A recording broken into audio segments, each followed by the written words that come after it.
a playlist original.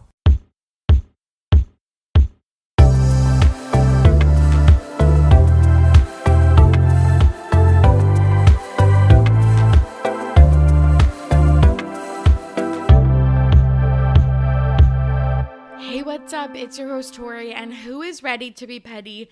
Welcome back to another episode of RTBP. I'm so glad you're here. We have a bonus episode today because I am on vacation, and I didn't want to leave you hanging with no new RTBP content, but I couldn't quite clinch recording all new episodes. So this is an episode I recorded a little while ago with my friend Zachary Myers. Hopefully Zachary and I are meeting up in New York prior to this episode coming out. They are an amazing actor in New York. It's so funny. So I found them through a mutual friend on TikTok, and they came on to talk about the royals last year after the Oprah interview with Harry and Meghan. I was like, hey, okay, Ida, Zachary, like I want you to come back on to talk about Harry and Meghan and Spare and all of the drama that's kind of happened since then. So we reconnected over that. And then I'm scrolling TikTok one day and I happen upon Dylan Mulvaney, who is a trans woman who you're probably maybe met her through the controversial / not so controversial, obviously, Bud Light campaign. But I've been following her, days of girlhood, as she says. She's like well past 1 year being a girl. And I've been following her for a long time. And she did a live show, which was epic, honestly, and so fucking cool. Just like almost kind of like a one-woman variety show, but there was other people there. And I'm like, what? I like squint, kind of like try to zoom in on the screen. I'm like, that's Zachary. And Zachary was one of her dancers. It was so fucking cool. So it's just, I love to see when people are thriving. So anyways, they are a Broadway actor, singer, performer. We talk a little bit about that in the show. But in general, I just wanted to do a full episode on Harry and Meghan. I want to put this to rest. We've had so much with Oprah and Spare and the Netflix docu. I've talked about it on various podcasts, but I just wanted one inclusive episode of all my thoughts so I can ideally never talk about them again, which I know won't be true, but for a while, I want to put this to bed. The King's coronation is coming up next month. Katy Perry is locked down as a performer, which I think is like so funny. I've been seeing a lot of TikToks of like, people doing ballads of California girls and stuff like that. And I'm sure a lot of fun / funny stuff is going to come out of that.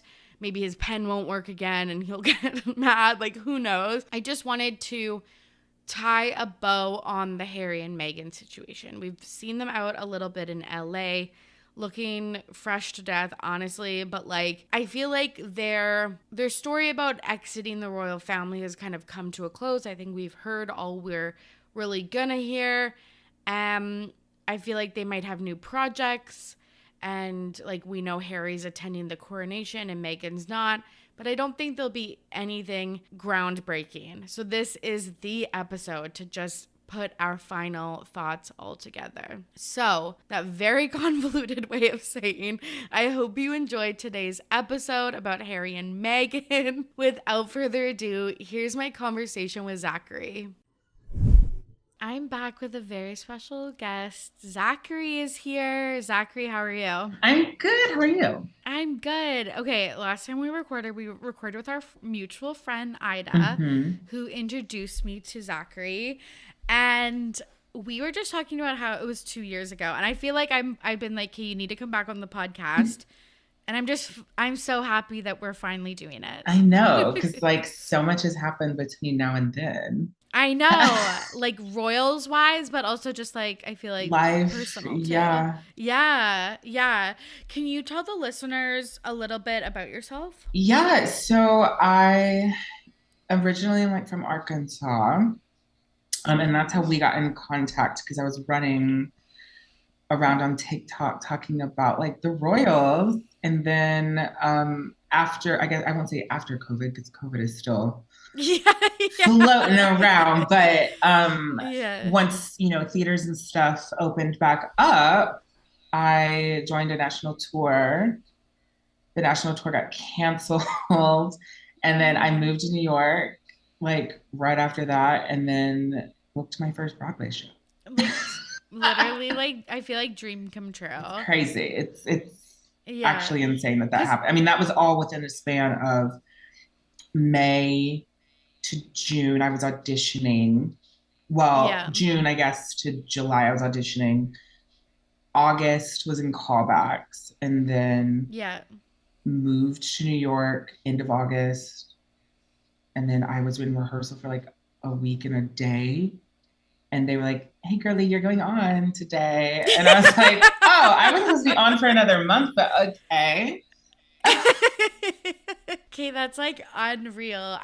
That's so cool. I really feel like you're like doing it. Like, We're trying to. We're trying to. I mean, I am. yeah. I am like a little proud of the fact that like I was in A Strange Loop, which was one of the Mm-hmm. very few Broadway musicals to win Tony for Best Musical and a Pulitzer Prize. Mm-hmm. So that was cool. I'm like a part of Yeah. the original-ish cast. I was like the newest person to be brought on, but it was an That's experience. It unreal. was like a big learning experience, and like Mm-hmm. I think I learned a lot about myself, and like not to Mm-hmm. second guess myself. Like I know a lot more than I think because I was an understudy. So if you don't know what an understudy is, for anyone who's listening, it's just like I had to learn two roles, two tracks, and then Right. I once I learned them, it was kind of just, hey, you're on today. Hey, you're on those Yeah. shows. Hey, you're doing the matinee. Hey, you're doing, and I was just kind of like, okay. Yeah. And I have to That's keep it all so straight in my cool. head. But it was so fun. And I went on quite a bit too. So a lot of understudies Yeah. don't always get that luxury. Mm-hmm. So it was cool to kind of get the experience on a Broadway stage. I know, seriously. I feel like just like the like vibe and like the history and stuff, like I just feel like it's so like electric, even just like walking down Broadway and stuff like that. I've been lucky to go to two Broadway shows, but hopefully more in my future. Yeah, come But stay with me. yeah, oh my god. Okay, just wait. Though I'm going to New York in April, so I we should should meet be up. here. As far as I Yeah. know, where the Unless we you are closed in again on January, and then tour. and yeah, so now I'm just auditioning and seeing what Yeah, because sticks. I was like, come talk on the podcast. You're like, I'm literally in the middle of a show, and I was like, okay, okay. Well, once that wraps, we'll get together. Yeah, because like your Yeah, first message was like in the midst, like I was going on. I think I was on like that whole like a 2 week period yeah, because like yeah, everyone was getting sick, and we had a yeah. relatively small cast and not Mhm, really that much coverage understudy wise. So it was like mhm. I was like, I'm literally waking up at 3 in the afternoon and going to the theater. That's amazing. Oh, that's so cool. But That's very cool.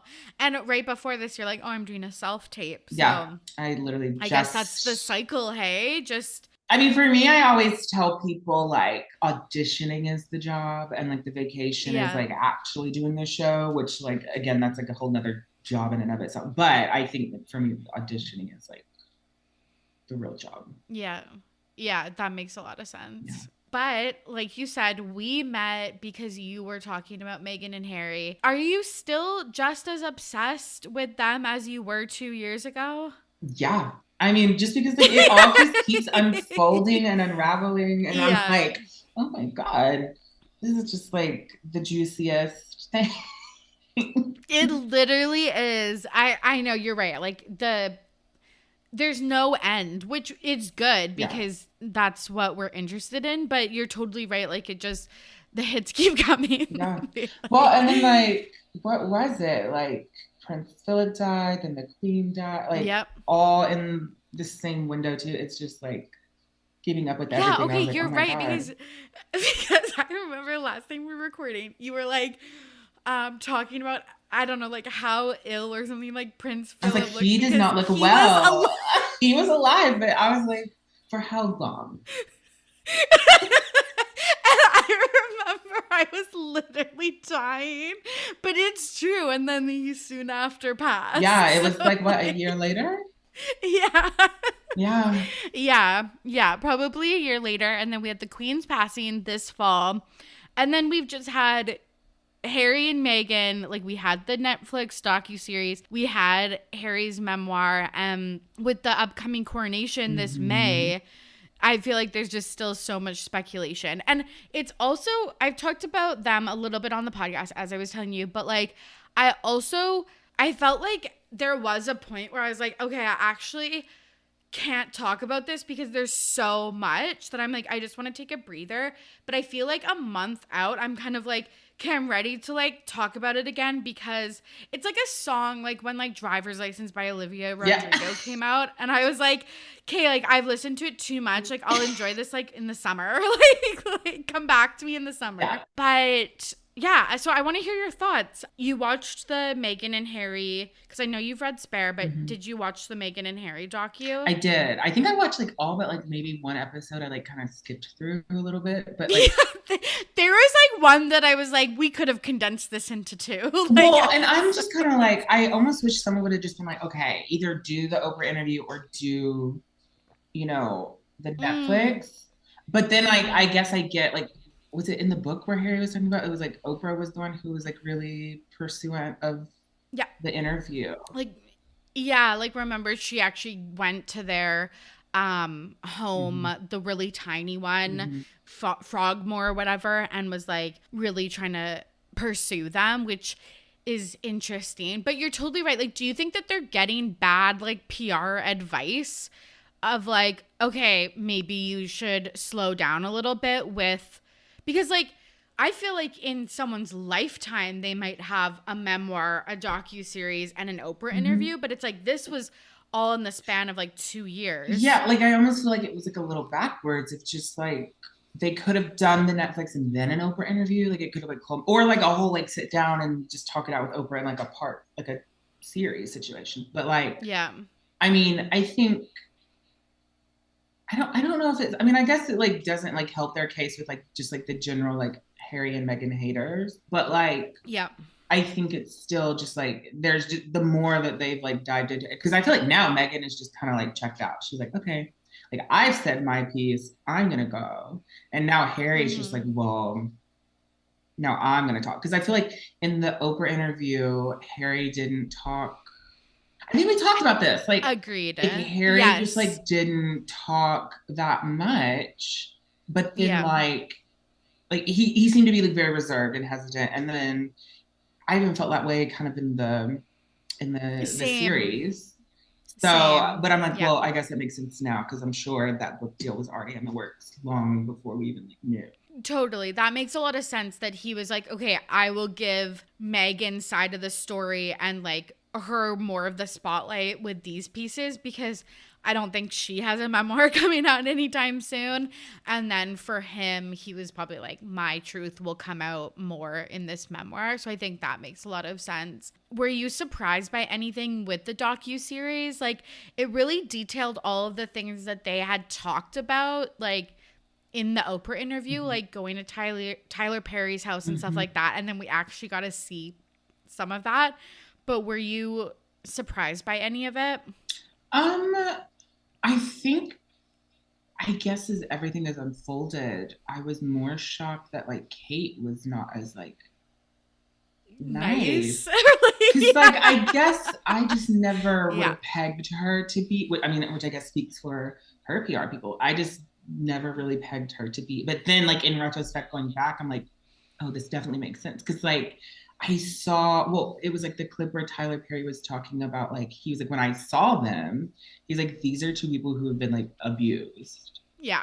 And then like, I think it was like on Twitter, there was like the clip, I don't know if you've seen it, where like they like replay it in slow motion, but like it was at the funeral procession, or not the funeral procession, but the walk around that they did. Yes. And like, I know exactly Kate is like looking at Meghan, and Meghan just like looks terrified, which I'm sure she was probably terrified for multiple reasons, just like in general being back in that space and in that environment, and then doing the walk around and not knowing like what people are gonna say and hurl at them. But like I was like, yeah, I agree. It's funny how that, I feel like we're like the same mind, because that was like my takeaway too, because I always idolized Kate, I feel like, which it's like, why am I even idolizing anyone from the monarchy? Like, that and that's like the other seems crazy ridiculous. thing too, is just kind of like now, like there's been this, what would we call it, like I guess not really like a reconciling, but like, I mean, there's definitely more conversation now about like, Yes. do we like the necessity and like,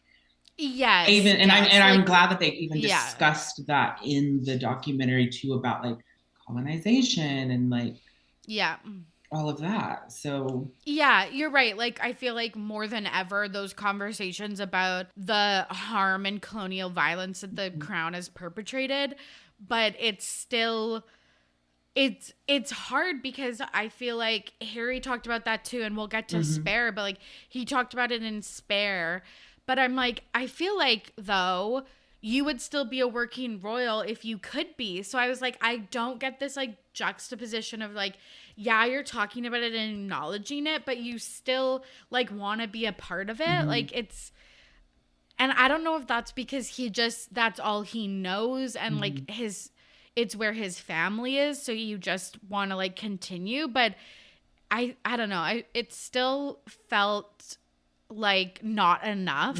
well, and two, like with Meg, I think my assumption with like Meghan is I kind of always just assumed like, I mean, because she's very intelligent, so I figured like she is like she's very much aware of like what institution she, but I think she just didn't quite grasp like the political stuff, like when they were talking about her comments on like the Me Too movement, and that was like the first kind of like that was incident like too of her political. and I'm just like, that's crazy. But also like, I guess like she thought like, oh, like I can at least be like some change. like be like at least turn it around and to be some sort of like use this crazy generational wealth that was stolen. Yeah it's just I think I would love to like, I would love to see like a moderated like talk with like them and like Trevor Noah or like Amber Ruffy, like something where like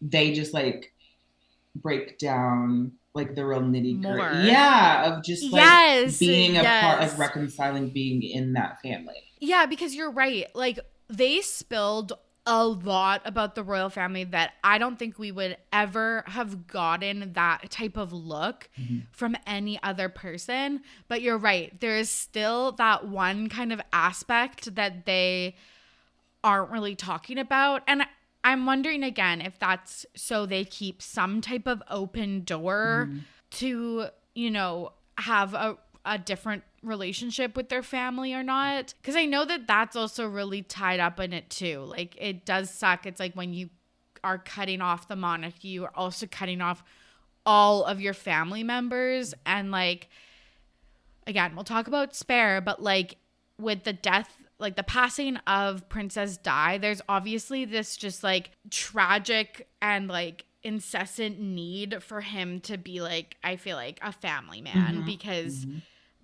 of like what he felt like he lost as a kid, which like again makes a lot of sense. Yeah, I agree. And like too, like the thing of like I think we just I guess I didn't really like think about, like I knew like, oh, like wow, he probably went through like a lot of shit.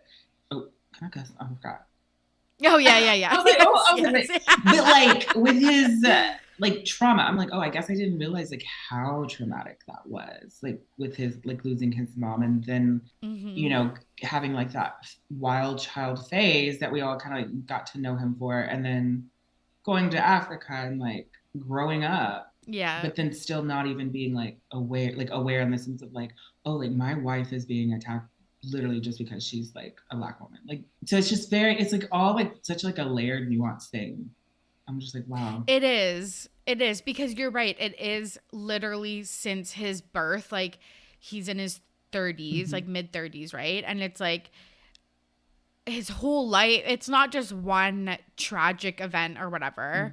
It's his whole life is just like a series of really intense, like even when he talks about his time in Afghanistan and stuff, like it's just intense lived experience. And I think, like, again, like when he was talking about when his mom had passed, and then if we kind of move into Spare stuff, but like he had talked about how his mom had passed, and then his dad told him, and the only way that he comforted him at the time was like putting his like hand on his knee or like back or whatever.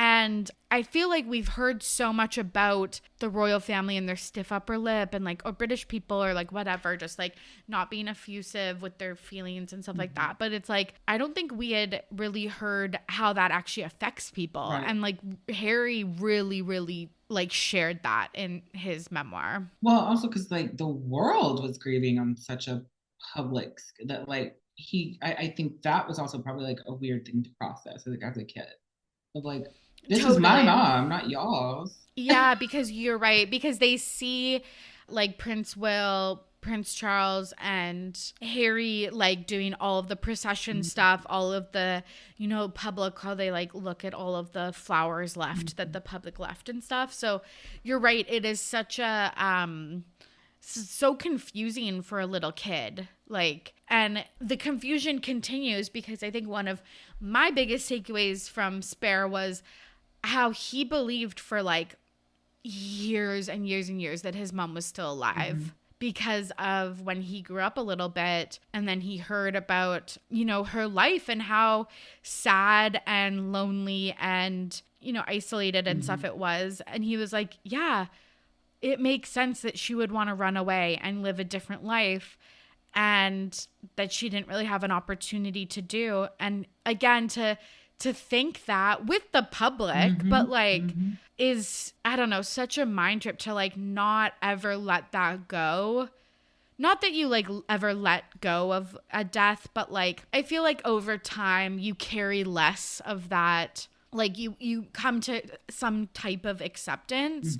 To live for like 20 years or whatever with no kind of acceptance of that is, I don't know, it's really like indescribable. Well, and like at that point too, you know, he's been just kind of like living this like, I don't want to say like delusion, but I guess it was a little bit of like a delusion of just like not even his mom, but I think just like the environment, like he was, I mean, partying and like doing like all the drugs at like Courtney Cox's house. I was like, what?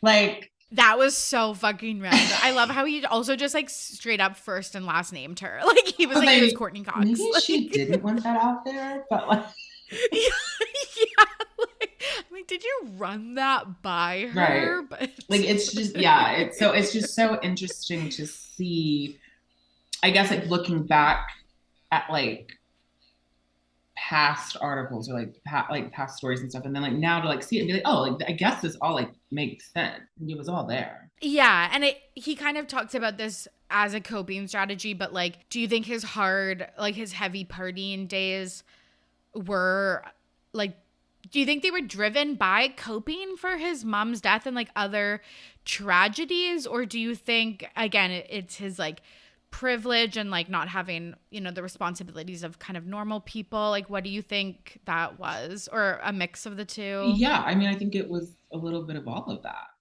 because like he's also like not the important son, like right.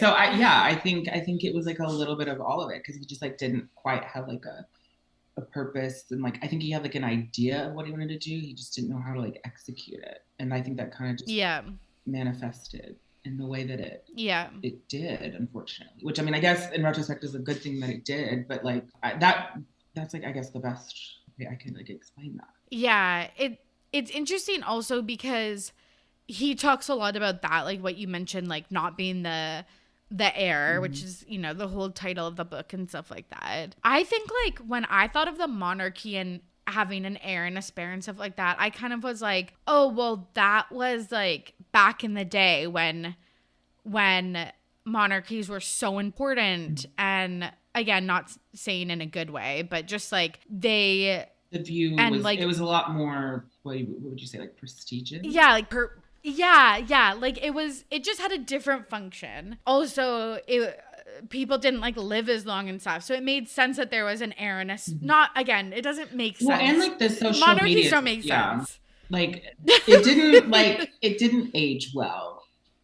Yes, exactly. But I feel like when I was thinking about it, I was like, oh, they wouldn't treat these sons differently because there's not really a need for an heir and a spare. Mm-hmm. But I think that was another thing that I kind of felt like I was like, oh, duh. But like just how different they actually did get treated. Mm-hmm.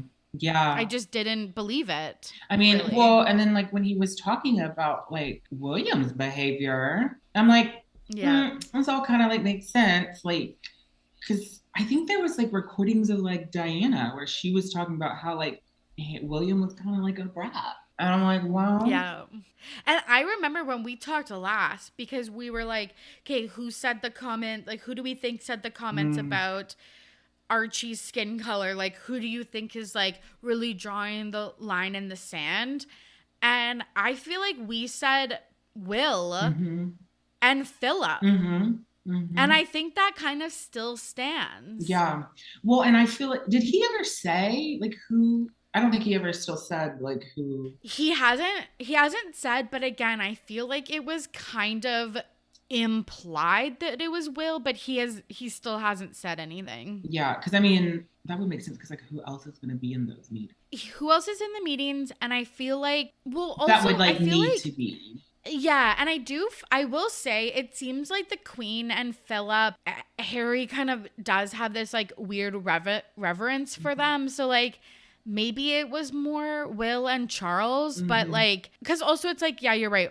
What meetings are Philip and even the Queen in the past like 10, 15 years? Like they are elderly, but yeah, I feel like he kind of suggested that it was Will, but yeah, never like really said. Well, I mean, when you put it together with like his comments about like Meghan, or like I guess he said like to her face. Yeah, that she was just too forward and whatever. But I'm like, she was too forward and that they didn't act like that. And that like basically the press was right about things that they were saying, which again makes me think that Will is feeding stuff to the press with Kate and Camilla apparently. And then how like, which again makes a lot of sense. Because it just recently came out that like Camilla was the one who was leaking. Yeah. Okay, that I feel like is such an underrated or like just under talked about story that Camilla Bowles Parker was literally having lunch with like Pierce Morgan and the other guy, I can't remember his name, but that basically writes all of this shit about Meghan in the British tabloids. Like, what's not clicking for people? Well, and like I think Camilla and them aren't stupid in the fact, and like their camps, I guess, of like they knew like with the, you know, all of this coming up, like especially as far as like to where like her and Charles are involved. Yeah. Like all of that is just suddenly, because like up until then, like her reputation had been like, I guess, decent. Better than what it had been in the past. And then like now for all of this to be rehashed, like the 90s, and then like it's in everything. So like now like she's like, oh well fuck, I have to like get some of my reputation. Sewer Meghan. Okay, this actually makes so much sense because you're right. She had a really bad reputation when Princess Di was alive, and then when she passed away, and then people have been slowly coming around to her like when they got married, so that was like 2005 on, and then The Crown and shit like that is rehashing how fucking shitty Camilla and Charles were to Diana, and I feel like all of them pushed Meghan, like collectively their camps or the people we're talking about collectively were like, who can we like sacrifice? Who's the easiest person that we can sacrifice? Well, because they couldn't, and I don't think they could have risked the Prince Andrew, like, because I think that should have been the right choice, but I think with all of that they just like couldn't risk it. But I did just see that like he's like being evicted, like Charles is like King Charles evicted him from, I guess it was something with like like the grant, like he has whatever the palace that him and Fergie live in. it's Yes. like the stipulation is like you can stay there as long as you want, but like you have to put forth so much money, it's like millions of dollars just for like the Yeah. standard repairs and upkeep. And like he can't do that because he's no longer a part of this one like fund, this grant, because Charles is like really tightening down, which I'm like, interesting. Yeah. Because Fergie also lives there, but I feel like Fergie has been Yes. like, I mean, because I guess they still get along if they live together, but I'm like, But that's it's so random. weird that she's not getting, I know, and it's like weird she's not getting heat Mm-hmm. for still supporting Prince Andrew. And But I think that's because everyone always kind of liked her. that's true, because She she always, was, again, like kind of down to earth and like kind of uh-huh. funny and stuff like that. But like, okay, this is my question though, because it's like, yeah, why didn't they use Prince Andrew as the distraction? But I guess like now that I'm talking it out, it's probably because he's an actual family member. Mm-hmm.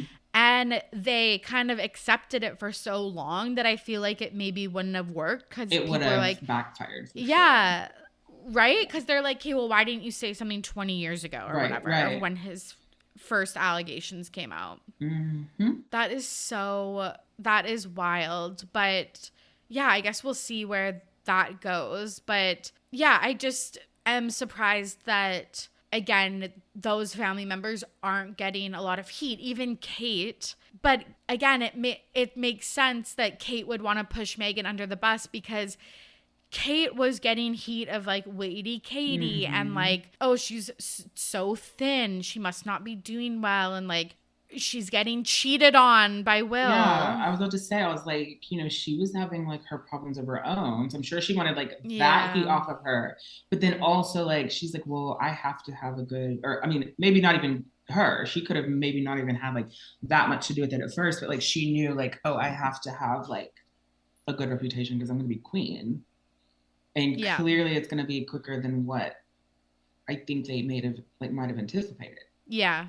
Totally. Totally. I don't know. It's just such a frustrating situation. Do you ever think that Harry will reconcile with his family, or do you think that there's too much that he revealed in the memoir for any possible reconciliation? I think if it does happen, it probably won't.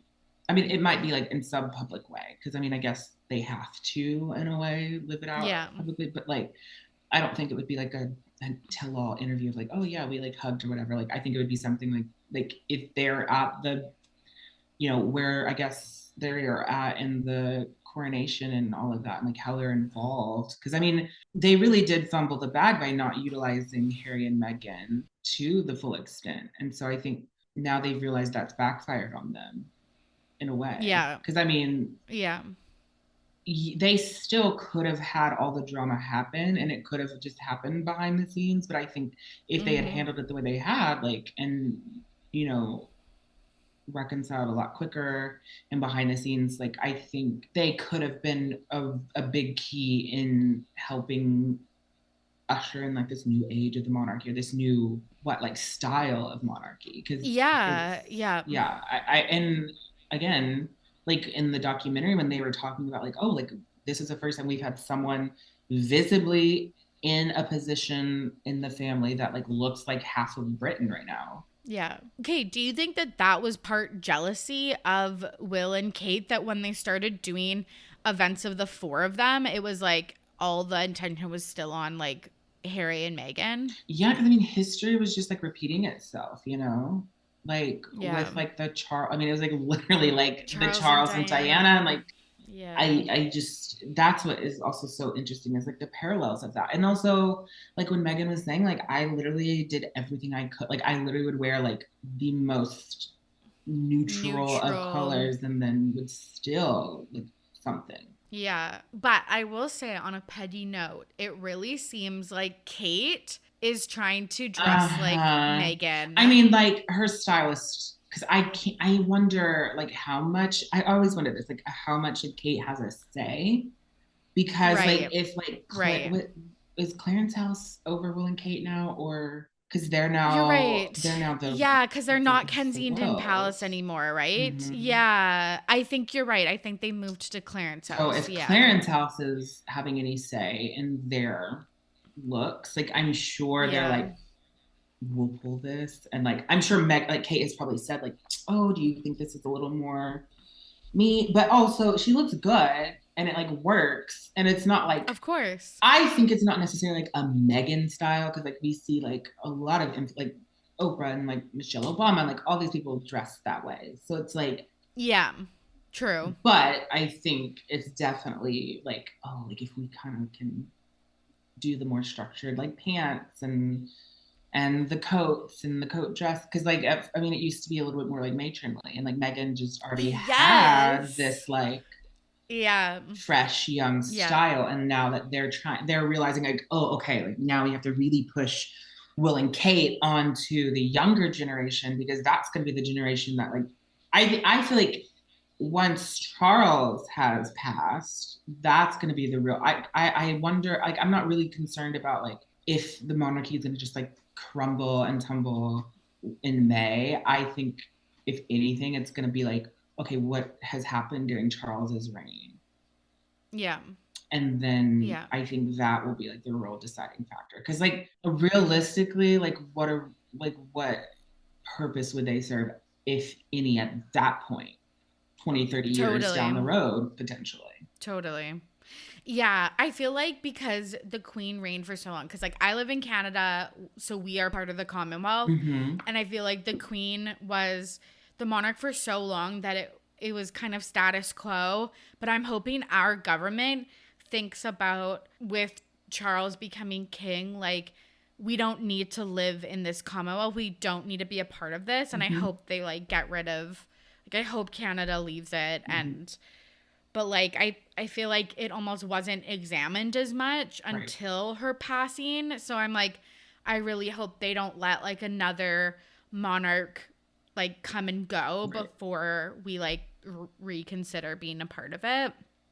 The sooner the better. But yeah, I definitely would like, going back to Kate's outfits, like you're right, like the structured pants, like the more like wide leg pants, the monochrome looks, like you're right, Kate is not like, it's not replicas, but it's kind of, it feels like a little bit inspired, Mm-hmm. which I just think is really interesting, because you're right, she really did have a lot of matronly looks. And same with Will, but Mm-hmm. like he was at the BAFTAs last night, both of them, or Mm-hmm. 2 nights Mm-hmm. ago, and he was in like a velvet suit with a big bow tie that I felt like was really trendy. She Mm-hmm. looked like she was in a really trendy outfit too, like that you would see a movie star wear. Mm-hmm. And so I feel like they're really making the push for, I don't know, relevance, I Yeah. guess. Well, and also like I feel like her stylist typically would like put her in things that harkened more back to like Diana. Right. But like Right. now, like this like current, I guess, like generation and stuff, like I guess we're more fixated on like Diana's casual looks Yes. Yes. and less Yep. the like ball gowns and stuff. So now and again, I think that's kind of like trickled down into like how Meghan dresses, because Meghan again just I think came in with our already prettiest, because like I don't feel like if you looked at anything she wore before she was a royal to now is really different. No, no, I know. Like she had very clear personal style, Mm-hmm. like throughout her entire like time as an actress, and Mm-hmm. then with Harry and stuff like that, and has stayed very Mm-hmm. consistent. Mm-hmm. What did you think of Harry on his like little press tour, like on the late night shows, and just like talking about the book? I think he did well, because I mean I feel like I didn't see anything. I think the only one I haven't watched was the sit down with Anderson Cooper. Yeah. I think that's Yeah, like yeah, the yeah. only one I haven't watched. But like, I mean, I think it did what it needed to do. Like it got the book sold, and like it gave like, him like an extra like 15 minutes to kind of like get their side of things out. Because, Yeah. I think it was funny when it like it came out that like, oh, like the palace isn't gonna comment. But then they were definitely like asking for copies, like advanced copies. So it's just like funny that like like they definitely were like, oh fuck, like we need to like get ahead of this, but like they weren't, because I'm sure they were finding out like in real time with us. Yeah, what was happening, which was like so fucking funny. Mm-hmm. But yeah, I agree that like in the interviews, I haven't seen all of them either, but does seem like they were asking questions. Like I don't think any of them were like super hardball questions, but I do think he stood really firm in what he was saying, stuck to his message. I just don't know if so I think the one thing about Harry's message that I don't see aligning is like he says that he wants to reconcile with his family, but then that they've done like unspeakable harm to him. Mm-hmm. And like I guess maybe that's just human nature that you just, and like the way that we're brought up to like revere our parents even if they aren't good to us and like all of that stuff. But like I'm like sometimes I felt like I'm just like you are never going to reconcile with them if you are talking about this publicly, but then obviously privately it didn't go well either. Like they obviously need like heaps of therapy, but like I just felt like I was like maybe it was just sadness that I was like I feel like you're never going to get what you want. Maybe that's what it was, but like because he probably knows that. Like I think I know. But I don't know that right. he would he would never say that Yeah. or maybe even admit it to himself. But you are because right. then it becomes like reality at that point. Yeah, that's actually a really good fucking point. I don't think he wants to admit that is probably never going to happen. And I think it's very interesting that Meghan is also, I mean, we really didn't see her at all once. Yeah, in the Spare tour. Once like the Netflix documentary was out and then it was like the book, like it was all Harry. Like we never saw her, but yet they still always like made it like her a talking point, which I think is interesting. But yeah, I mean, she's just kind of like laying low. She is, and they were seen at Ellen and Portia's surprise wedding. Because I think Ellen also lives in Montecito and Kris Jenner officiated that. And just to think about that room with Ellen, Portia, Kris Jenner, Harry, and Meghan is just so wild to me. Well, and that's the other thing too. It's like, it's funny because they talk about this like, oh, like we grew up and like we were a part of this institution. And then like they're still kind of like a part of this like group of people that like we would never be like, a part. So it's like part delusion, but I'm also like, I get it. Like you at least like know. But I'm also like, do y'all realize like you're hanging out with like Ellen and Kris Jenner and Tyler? Like, these elite Hollywood like people that I'm like, oh my God, I literally never thought about that. It's like they moved from the Royal Institution to just like the institution of Hollywood. Yeah. Which I mean, I guess that's where she was to a point, but then it's also like, well, like at what, like they can't just like move to like Hamilton Heights here in New York and like just like pretend to be like a normal like family. Like they just can't like as a safety measure. So it's like I guess like in one thing it's not I guess like that deep, but it's just kind of like funny to like be like, okay, well. You're a little small, like your little small like palace versus like I'm like okay. You're right though. You're totally right because like where they live in Montecito is probably the size of Frogmore Cottage. I'm like I really don't think it's like that. And like even then I'm like okay, like you were living in like Frogmore, but like was it that terrible? Yeah, 100%. You're still like on the grounds of Buckingham Palace. Yeah, and away. And that actually that's so. And there, when, you know, the clips that we saw, I guess, in the documentary when they were like packing and stuff, like it looks big enough. You know. Yeah, totally. I mean, but I did like I got their point that it's like we're envisioning like gold like thrones and shit like that. I think that they just wanted to make the point that it's like it's not like they're not in like a diamond crusted bed. Yeah, that it like is a pretty normal existence. But yeah, that's so funny. It's like just trading one big house for another. But you're right though, like the type of life that they want to lead makes sense for them to be around famous people because of like security and like they have, you know, access to a private airport, like LAX has all those private airport like hubs and stuff like that, and like and like when you think about it, like with all the like death threats and stuff, like especially like when you find out they're they were definitely like steeped in truth. Like the FBI and people were like, we have to like investigate this because this is like actually real. Like, Yeah. I get it. So yeah, totally. but it's totally. it's kind of just like funny to be like, okay. Yeah. Yeah. Like, especially because now like I'm in a position where like, okay, like in the US right now, like it's like we're paying like $8 for egg. Like I it's know. crazy. I know. So I it's like know. another thing of like, I think everyone is like, we're not interested in hearing like your woes. It's like, I get it, because like you can still experience the racism and Yes. everything Yes. and be successful and be rich and be a part of that elite group, and which Totally. I mean, that's just how it works. I Totally. mean, everything is like steeped and harkens back to white supremacist culture. Yes. Like, you're right. Like, some of their problems, it's like, okay, like, you're still like fucking rich and like stuff like that.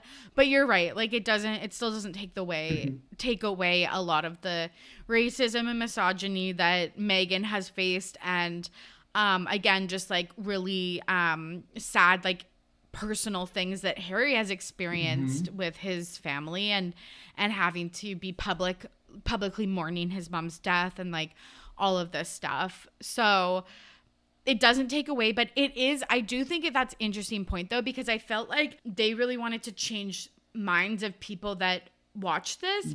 And I still feel like if you hated them before, you still hate them. And if you liked them before, you still like them. And that the people that are neutral are still neutral. I think there's never going to be like you said, like I think there's always just going to be like the naysayers and then like the true fans and then like the in-between. Like I think no matter what, it's always going to kind of just be that for them. Yeah. Yeah, I agree. But I get why. I mean, because it's like, well, at the end of the day, like I said my piece and now I can move on with so it's like maybe they needed that closure, and that's probably what they just needed for themselves to move on and kind of live their lives. I agree. I totally agree. Like, a part of it is that maybe they weren't seeking resolution because they'll never get that, but it's just the process of writing it down or sharing it with people so we can, have empathy. And he did say that at one point. He's like, history writes about monarchies. I want them to know the truth of like, because this will be in like history books and stuff, which I also get, like him, especially about him leaving the monarchy, like that would definitely be in like a history book. So, and even Meghan joining the family as like the first woman of color. So it's like, yeah, all of that. He just wants someone to have the truth, I guess. Anything else you want to chat about? I've got one more thing that I want to get your opinion on, but otherwise we can wrap up. But do you have any other like big takeaways or like things that you wanted to point out? I would love to talk about, I saw like the funniest tweet that it was like, imagine like you're Archie and like Lily and like your grandmother is Princess Diana. Your great grandmother is like the longest reigning monarch in the history of like the world. And then your like godparent is like Medea. Because it is funny that like Tyler Perry and it's funny because like being in a strange loop, like there's like this whole like plot and line in Strange Loop about like Tyler Perry and like how like the show's writer and like the character too, like they don't agree with like everything Tyler Perry does as far as like being like it's like basically like kind of like minstrelly in a way of like how he portrays Black people, but it's like, but he's still paying them, and it's like he's still showing up for his people. So it's funny to me that like I'm like, that is just hilarious that like that is literally like, I guess I just didn't realize how, like I knew he like housed them or whatever, but then like watching the documentary and like seeing like, oh, like he's like involved, like they're like close. 100%. Yeah, it was so random for me too, because I'm a big Survivor fan, probably one of the only ones left. And it's really funny because Tyler Perry is a really big Survivor fan too, and he's friends with Jeff Probst, the host, and he tells Jeff certain like twists and game mechanics that he wants on the show. So most of like the recent stuff that I have like come across with Tyler Perry has been his influence on Survivor. So it is so fucking random to me that they ended up connecting with him. And when they first were saying like we came to Canada and then the US with the help of Tyler Perry, I was like, oh, like Meghan and him must have crossed paths in Hollywood. And then they're like, no, we hadn't met, but we had just talked on the phone. I was like, that's wild that he was so instrumental and they had really never connected before. It's just funny to me because it's like people, I mean, it's like a lot of people will shit on Tyler Perry, but I'm like, he does show up for me. And like, we even like make the point show, like we talked about, like he's still like paying Black people what they're worth and he's giving jobs. And yes, like what he does is probably not like the most helpful in moving us forward, like culturally and stuff like that. But like, it's like it's just one of those other things of like, like two things can be true at once. Yes. Yeah. So and that's been, that was like just when I saw that tweet, I was like, if I was that kid, I'd be like, wait, this is a little weird. Like, totally. It is. It really is. It's just, but also kudos to him for doing it because I think, he has been through a lot in his own life. So like, for him to show, I mean, because like if I had the means that he did, like I'll probably be like, hey Meghan, and like like you could call her up too. Come stay. Yeah. Totally. But we saw that with other people in the documentary too, like Oprah and Beyonce and stuff like that, really showing up for Meghan at who they didn't know her prior. The one thing I was like a little kind of like, the only thing about with the documentary that I was just kind of like, is because they had been filming so much. So like, yes, they had been planning this document, but I'm like, I wonder, because I feel like they just kind of like really quickly covered that. But I'm like, I wonder if they were like, we'll film it just in case it gets bad enough.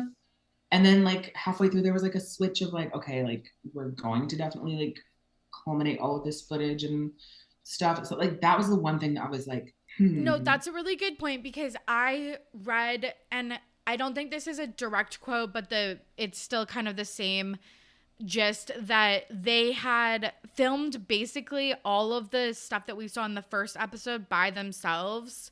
Right. Like with their own production or whatever. And then it got picked up by Netflix. And then episodes 2 and 3 were done by them. So you're right, there was that kind of shift. Which is also just interesting. I don't know if you watched the Selena Gomez documentary too, but it is interesting of like, she filmed that over 6 years. And I was like, there's a lot that you left out.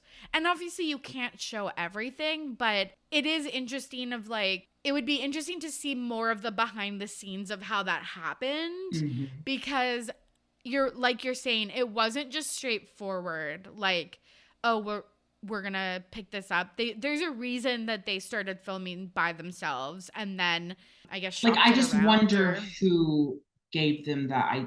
Who was the said like, let's do this. This would be a good idea. That's like, I just wonder who. Yeah, I know, because I thought like, oh, maybe it was like when it was starting to get bad about with like Kate and the bridesmaids dresses or something, but it was prior to that, wasn't it?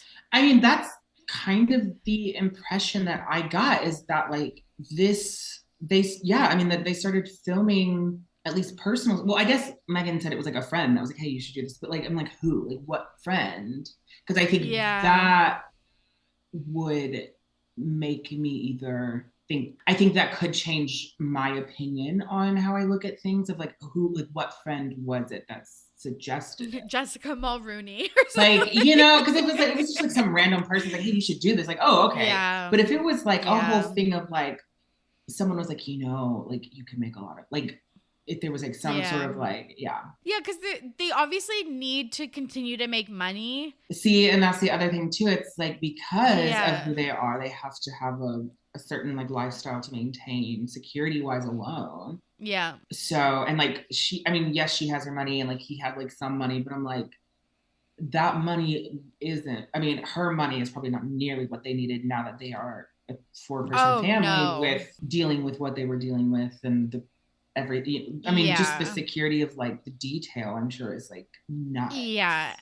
And when the kids get older and are starting to go places like by themselves, like school and stuff, because they're obviously not old enough to be in school, but Archie's getting to that age, and like they'll have to have probably more security detail because they'll be like separate from their kids a lot of the time versus like all together as a family. So I would just be interested. I think the thing that I want to say is like, I'm interested in what they do next. I know that like they have Meghan's podcast.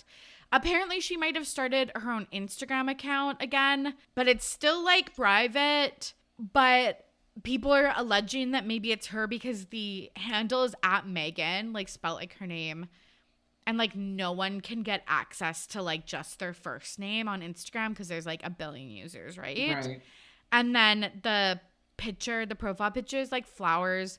I think they're dahlias or something like that. And her mom calls her Dahlia or something like that. So there's like some kind of like hints that maybe she's coming back to Instagram. But then they also have some other things in the works with Netflix. But like, yeah, I'm just interested to see where they go with like money, like making their money, and then just, you know, just them personally, I guess. I do want to wrap up on this really funny thing though. So we found out that Harry lost his virginity to an older woman outside of a pub in like a field. And then Sasha Walpole, just like in the past like couple weeks, has been doing interviews being like, it's me. I saw it on TikTok and I was like, what? Okay, yeah. So like, what do you think of that? Because I would literally rather die than like call a news source and be like, hey, I'm the one that like slept with Harry.